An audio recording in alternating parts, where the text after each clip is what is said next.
मंत्रिमंडल के मेरे सहयोगी, प्रदेश सरकार के पर्यावरण और वन विभाग के मंत्री श्री डॉक्टर अरुण सक्सेना जी,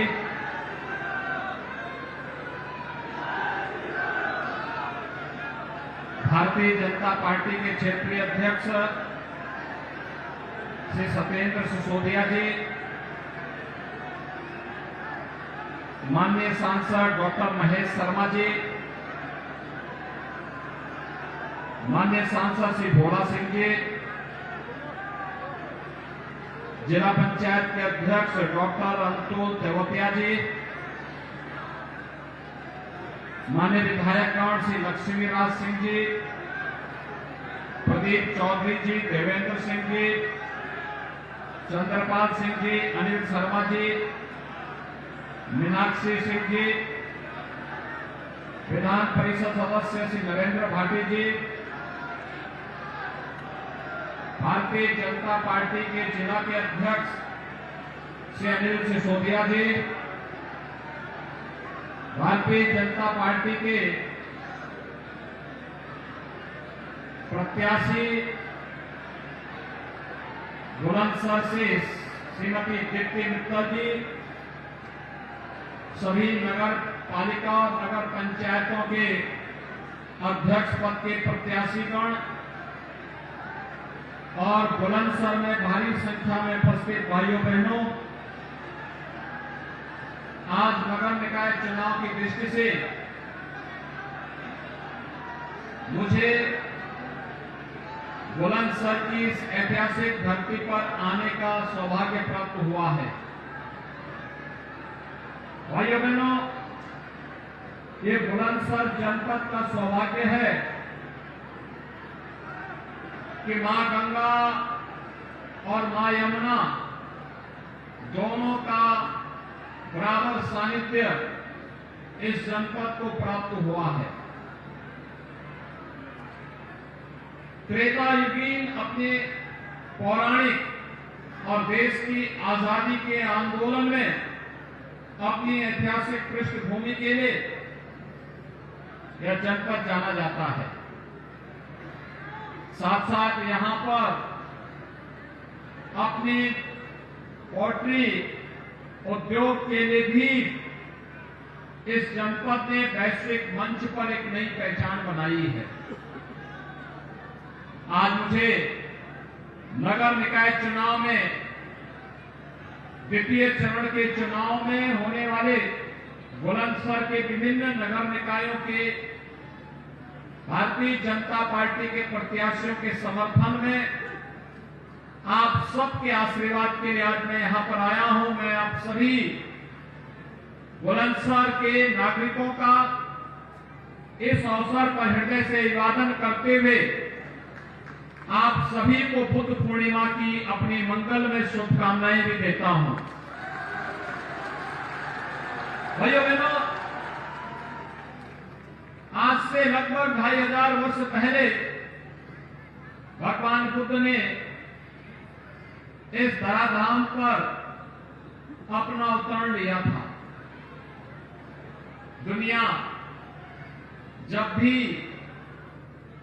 अहिंसा, शांति, करुणा और मैत्री की बात करेगी, भगवान बुद्ध का स्मरण उन सब के लिए एक नया मार्गदर्शक होगा। मानवता के कल्याण का मार्ग सभी भारत ने प्रशस्त किया है और आज हमारा सौभाग्य है प्रधानमंत्री मोदी जी के नेतृत्व में भारत अपनी प्राचीन सम्मान को पुनर्स्थापित करने का कार्य कर रहा है। याद करिए 2014 के पूर्व के भारत को अविश्वास देश के नागरिकों के मन में था। जगह जगह अव्यवस्था और अराजकता थी। वैश्विक मंच पर प्रतिष्ठा भारत खो चुका था। भारत के नागरिकों को शक की निगाहों से देखा जाता था, लेकिन मात्र 9 वर्ष के अंदर भारत की इस तस्वीर को बदल करके अविश्वास को विश्वास में बदल करके वैश्विक मंच पर भारत के प्रति हुई जो एक धारणा थी, उस धारणा को बदलने का कार्य प्रधानमंत्री मोदी जी के नेतृत्व में सफलतापूर्वक आज किया गया है। भाइयों बहनों, एक और भारत का वैश्विक मंच पर दखल, दुनिया के अंदर किसी भी संकट के समय में प्रधानमंत्री मोदी जी को संकट मोचक के रूप में दुनिया स्मरण करते हुए याद करती है और उनका आह्वान भी करती है।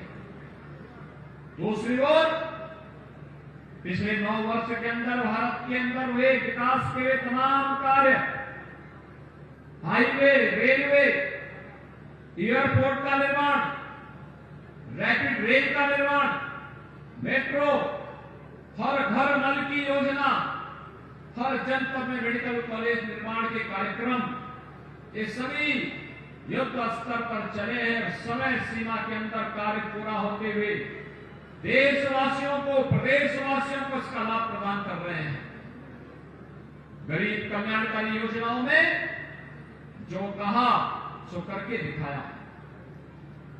आपने देखा होगा, करोड़ों लोगों को सिर ढकने के लिए आवास मिल गए, करोड़ों लोगों के घर में शौचालय बन गए, करोड़ों लोगों को धुएं से मुक्ति देकर के उज्ज्वला योजना के सिलेंडर उन्हें कनेक्शन उन्हें उपलब्ध करवाए गए, करोड़ों लोगों को विद्युत के कनेक्शन उपलब्ध करवाए गए, करोड़ों नौजवानों को स्किल डेवलपमेंट के साथ जोड़ करके उन्हें रोजगार के साथ आर्थिक स्वावलंबन की ओर अग्रसर किया गया, करोड़ों लोगों के जनधन अकाउंट खोल दिए गए, करोड़ों लोगों को स्वास्थ्य बीमा का कवर दिया गया। और भाइयों बहनों, भारत दुनिया के अंदर अकेले देश है जिसने कोरोना कालखंड में 80 करोड़ लोगों को फ्री में राशन की सुविधा का लाभ अनवरत पिछले 3 वर्ष से जारी किया हुआ है और 220 करोड़ वैक्सीन की डोजेज फ्री में अपने नागरिकों को उपलब्ध करवाया है। भाइयों बहनों, ये नया भारत है, सबका साथ, सबके विकास की भावना के साथ इन योजनाओं को हर गरीब तक पहुंचाने का कार्य हुआ। हमने किसी की जाति नहीं देखी, किसी का मत और मजहब नहीं देखा, हमने तुष्टीकरण भी नहीं किया, लेकिन भारत के प्रत्येक नागरिक और प्रदेश के प्रत्येक नागरिक के सशक्तिकरण के लिए कदम उठाया। एक एक योजना सशक्तिकरण की योजना है, स्वावलंबन की योजना है।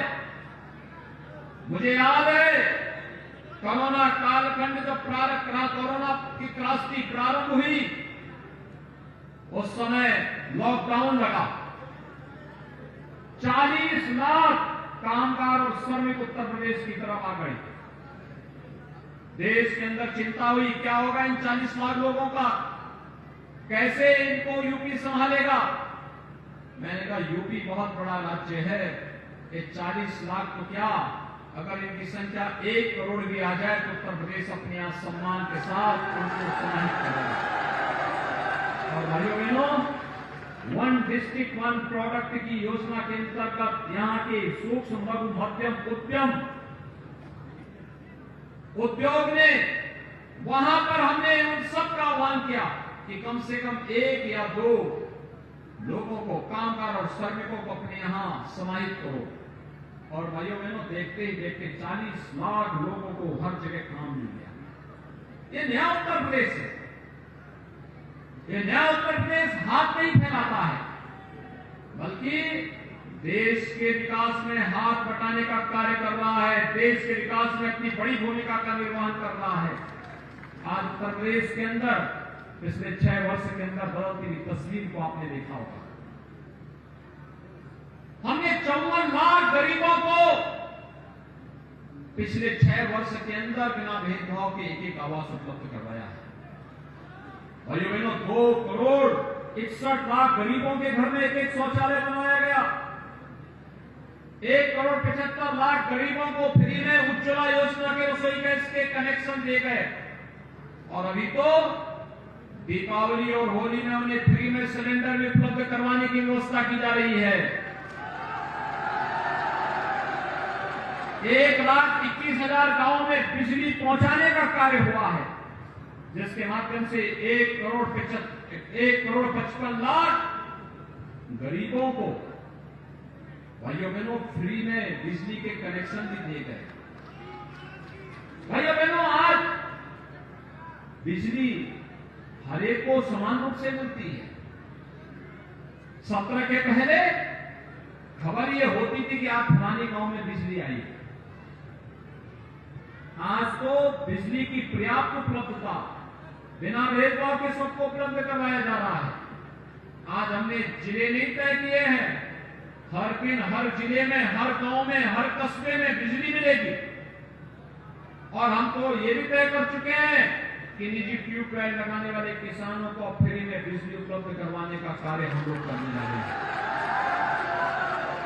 किसान खुशहाल है, नौजवान फिर से सम्मान के साथ अपनी पहचान को बना रहा है। बहन और बेटियां अपने आप को सुरक्षित महसूस कर रही हैं।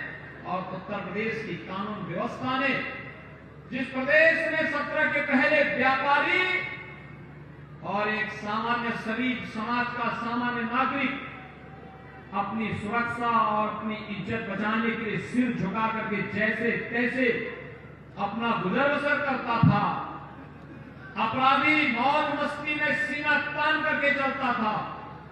आप देखें 6 वर्ष में कितना परिवर्तन हुआ है।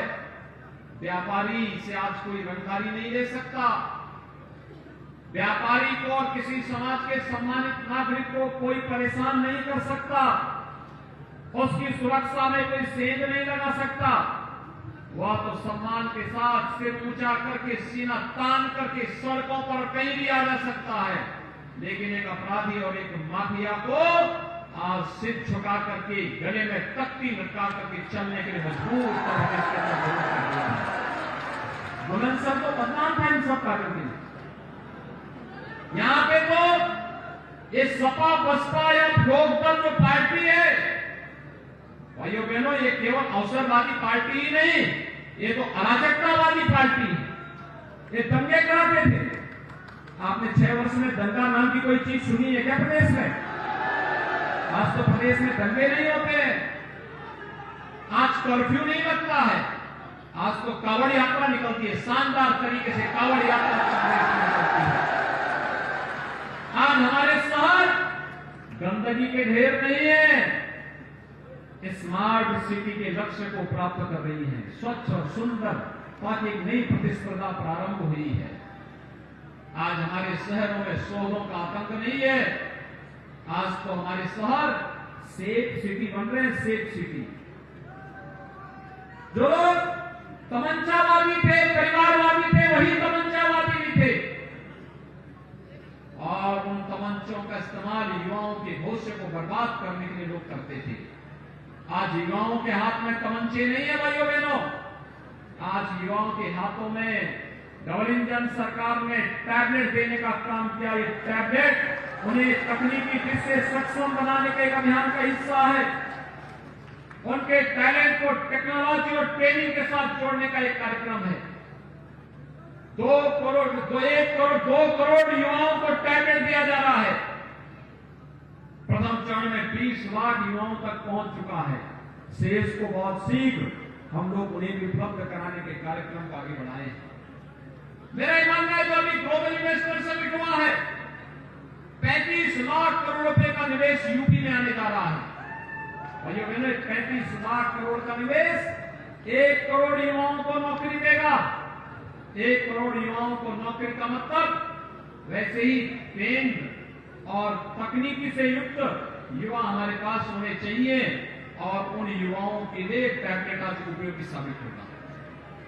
भाइयों बहनों, कोई सोचता था बुलंदशहर में भी अपना मेडिकल कॉलेज होगा?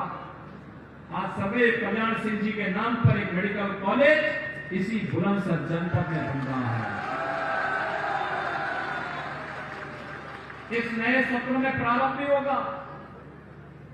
कोई सोचता था अलीगढ़ में कोई राज्य विश्वविद्यालय बनेगा? हमने राजा महेंद्र प्रताप सिंह जी के नाम पर एक विश्वविद्यालय की स्थापना यहां पर अलीगढ़ में कर ली है। कोई सोचता था जेवर में एयरपोर्ट का निर्माण होगा। लोगों के लिए सपना था, उत्तर प्रदेश वासियों के लिए, नोएडा और बुलंदशहर वासियों के लिए हकीकत है कि यार यहां पर दुनिया का सबसे बड़े एयरपोर्ट में से एक जेवर में बनने जा रहा है। कोई सोचता था यहाँ मेडिकल डिवाइस पास करेगा, लेकिन आज ये हकीकत है, ये बनने जा रहा है, बन रहा है। कोई सोचता था वर्ल्ड क्लास सड़कें यहां बनेंगी, आज बन रही हैं। कोई सोचता था कि बुलंदशहर से प्रयागराज की दूरी को कम करने का प्रयास होगा। पिछली सरकारों ने तो लड़ा करके, जाति के नाम पर, मत और मजहब के आधार पर लड़ा करके दूरियों को बढ़ाने का काम किया था। गंगा मुक्त प्रदेश के साथ साथ एक्सप्रेस वे प्रदेश बना करके हम लोग इस दूरी को भी कम करने जा रहे हैं। भाइयों बहनों, गंगा एक्सप्रेस वे बनेगी। अभी बुलंदशहर से अगर हम प्रयागराज जाएंगे तो 16-17 घंटे लगेंगे, लेकिन जब ये गंगा एक्सप्रेस वे बन जाएगी भाइयों बहनों, यही दूरी मात्र 6 घंटे में हम पूरी कर लेंगे, मात्र 6 घंटे में प्रयागराज से। और इसीलिए आज मैं आपके पास आया हूं आपसे कहने के लिए, विकास के लिए पैसे की कमी नहीं है, इच्छा शक्ति की कमी है। अच्छे लोगों को चुनकर के दीजिए, अच्छे लोग चुनेंगे, अच्छा कार्य करेंगे। डबल इंजन सरकार के साथ एक तीसरा इंजन भी ट्रिपल इंजन के रूप में भी लगता हुआ दिखाई देना चाहिए। और उसी ट्रिपल इंजन के लिए जिससे जनता को बुनियादी सुविधाएं दे सके, जिससे जनता को हम समय पर उनकी आवश्यकता की पूर्ति के कार्यक्रमों को आगे बढ़ा सके, जिससे जनता को कहीं कोई परेशानी न हो। हर घर नल की योजना, सीवर लाइन बिछाने के कार्यक्रम, जन्म और मृत्यु प्रमाण पत्र के साथ साथ जाति, आय और निवास प्रमाण पत्र भी नगर निकाय के अंदर ही ऑनलाइन बनता हुआ दिखाई दे। ये सभी प्रक्रियाएं आगे बढ़ाने के लिए कार्यक्रम आगे किए जा रहे हैं। और इसीलिए आज मैं आपसे अपील करने के लिए आया हूं, यह कार्य केवल और केवल भाजपा कर सकती है। भारतीय जनता पार्टी ने इसीलिए अपने प्रत्याशियों को आपके बीच में उतारा है। चेयरमैन पद के लिए भी मैं उनको बुला रहा हूं। सभी हमारे प्रत्याशी मैं यहां पर आपके सामने अभी आपका अभिवादन करेंगे। यहां पर श्रीमती दीप्ति मित्तल प्रत्याशी बुलंदशहर से, अंजना मित्तल प्रत्याशी खुर्जा से, डॉक्टर प्रदीप दीक्षित प्रत्याशी सिकंदराबाद से, ब्रजेश शर्मा प्रत्याशी अनूपसर से, किशन पाल सिंह प्रत्याशी जहांगीराबाद से, सुधीर अग्रवाल प्रत्याशी स्याना से, अरुण कुमार प्रत्याशी भिवाई से, राजलाला सैनी प्रत्याशी शिकारपुर से, शैलेश नेवतिया प्रत्याशी गुलावटी से, मोहित सिंघल प्रत्याशी कंगोड़ से, श्रीमती महेश रुड़कीपाल प्रत्याशी बीबीनगर से, श्री ओम दत्त प्रत्याशी बुगरासी से, श्री ब्रजकिशोर सैनी प्रत्याशी खानपुर से, श्रीमती जोगेंद्री देवी प्रत्याशी औरंगाबाद से, श्री पदम सिंह तोमर प्रत्याशी पहासू से, श्री मंगल सेन गुप्ता प्रत्याशी छतानी से, श्रीमती सीमा चौधरी प्रत्याशी नरोला से। ये हमारे प्रत्याशी हैं। एक बार जोरदार करतो गली सिंह का स्वागत कर दीजिए। भाइयों बहनों, इनको चुनाव जिता करके भेजेंगे, सभी सहमत हैं। इनके साथ साथ इनके पार्षदों को भी चुनाव जिताना है, फुल मेजोरिटी का बोर्ड बनना है, बनाएंगे। भाइयों बहनों, विकास के लिए पैसे की कोई कमी नहीं आने दी जाएगी। सब सहमत